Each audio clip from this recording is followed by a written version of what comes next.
Warriors blew a 31-point lead against the Los Angeles Clippers. We're back to that 3-1 kind of stigma, that stain that stays with the Warriors. They blew a 3-1 lead in the finals. They blew a 31-point lead in round one. There are multiple things to pick out here. A lot of people are pointing out the fact that Pat Beverly is really giving Kevin Durant trouble. Kevin Durant had 21 points, but he had 9 turnovers. He had more turnovers than field goal attempts, so he was basically feeding into the Clippers' game plan of getting irritated by Pat Beverly.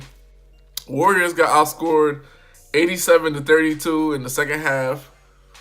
They had 14 turnovers.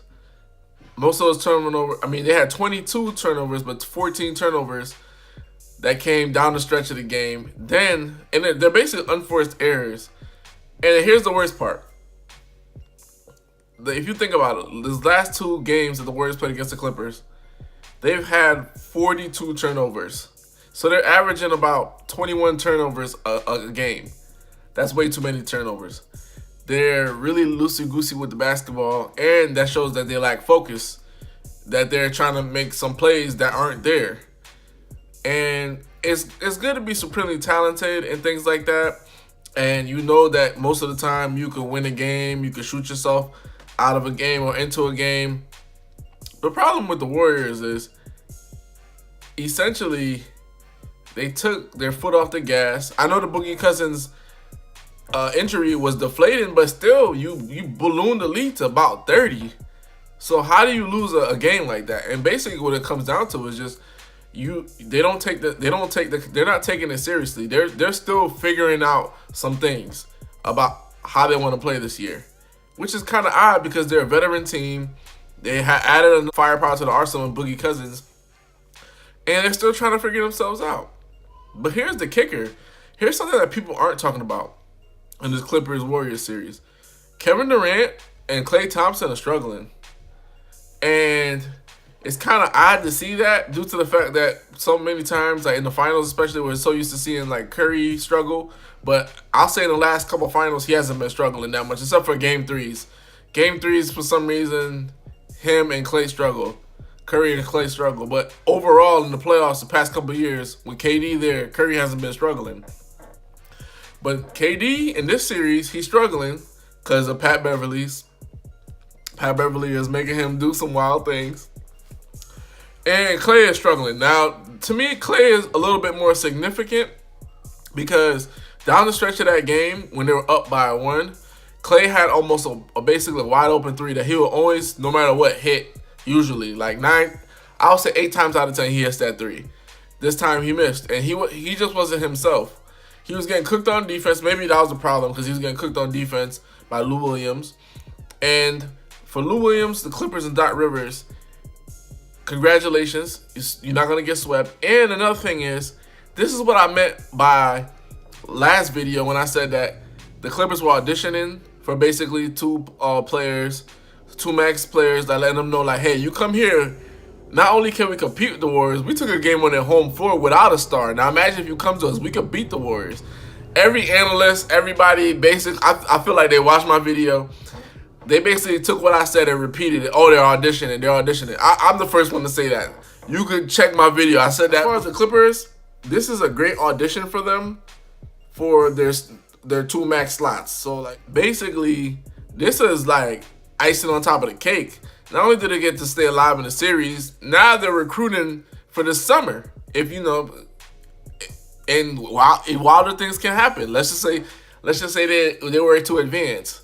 That's even 10 times better for them. So they're really in prime real estate right here. This is like a confidence booster, recruiting booster, and just overall making them look great. But now back to the Warriors though, because a lot of people, as much as we have to give the Clippers credit for this win, we have to give the Warriors just a knot on their head for this loss, because to lose a 31-point lead, it's not just the players, it's not just your defense, it's not just your offense, it's also the coaching. Now, people can say that the team is disjointed, the players are disjointed, But the coaches are disjointed as well. To have guys going turnover after turnover after turnover after turnover, sometimes you gotta yank a guy and put another guy in there. And I feel like Kerr has instilled so much confidence in these guys to make mistakes, and they feel like they can rebound because of the 3-ball, to the fact where he's not holding them accountable enough. From KD to Steph to Draymond, I think Draymond had 4 turnovers. I think Steph had 4 turnovers or something like that. Like, your star players are having 4, 9 like combined. Like, your star players, I think out of the 22 turnovers, I would say they had 16 turnovers for the stars. That's not good. Your star players can't be like that loosey-goosey with the basketball. They can't be that nonchalant with the ball, point blank, period, against anybody. You do that to anybody. And that goes back to what I said in the last video with the Nuggets and the Spurs series. The worst thing you could do is play a team that's not that good, but they're disciplined. If a team is disciplined, you could be beating them by 20. They can still get back in the game because they're not farting around like you are. You start farting around, taking bad shots, making bad plays on the ball, lapses in defense. Draymond Green had a lapse on Gallinari in the corner.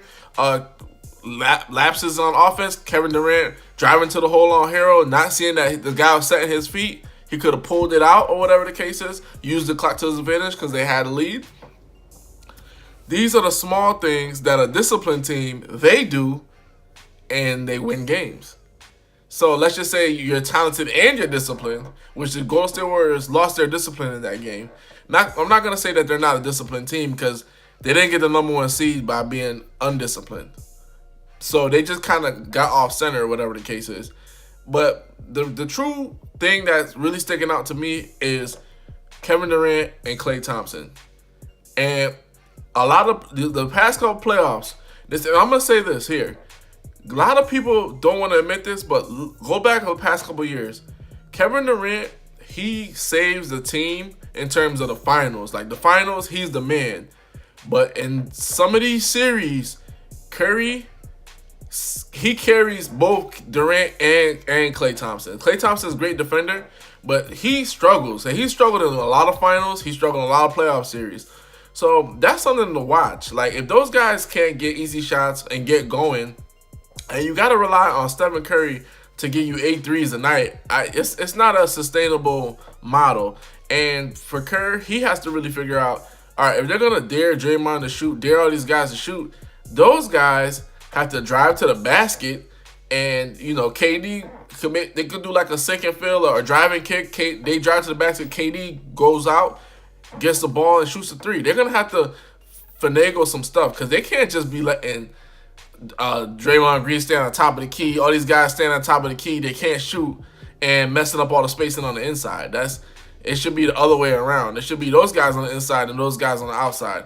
Hey, you want to double Curry from the 3-point line and leave Draymond open for a layup instead of Draymond open for a 3 on the top of the key. So those are like little wrinkles that Curry is really gonna figure out or whatever. But it's not necessarily for this series. It's for the next series. Because if the Rockets see, okay, we could put a small guy on KD, that's going to get on KD's skin. And the Rockets see, like, Klay is struggling, and all we got to do is leave Bogut on the top of the perimeter, that's going to be a problem. That's going to be a problem. So they're going to have to figure out some things in terms of this series and the next series. The Clippers are in really, really, really good shape. And, you know, as much as this was like a bad loss for them, this was a great lesson for the Warriors and for just people in general. Like, because you got a lot of people feel like these guys are unbeatable. Everybody, they're professionals. Like Lou Williams, professional scorer. Pat Beverly he made his niche in defense. You even look at like the Warriors had a 31-point lead. Even in that stretch, you saw how good they were, and at the same time, you can see how bad they can be. So it just shows you that it just doesn't matter about how much talent you got. You're still beatable in the grand scheme of things. So that's something you have to take away from this as well. This was a crazy game. A lot of people lost money. Hoops Junction, where hoops meets hoopla. Like, comment, subscribe.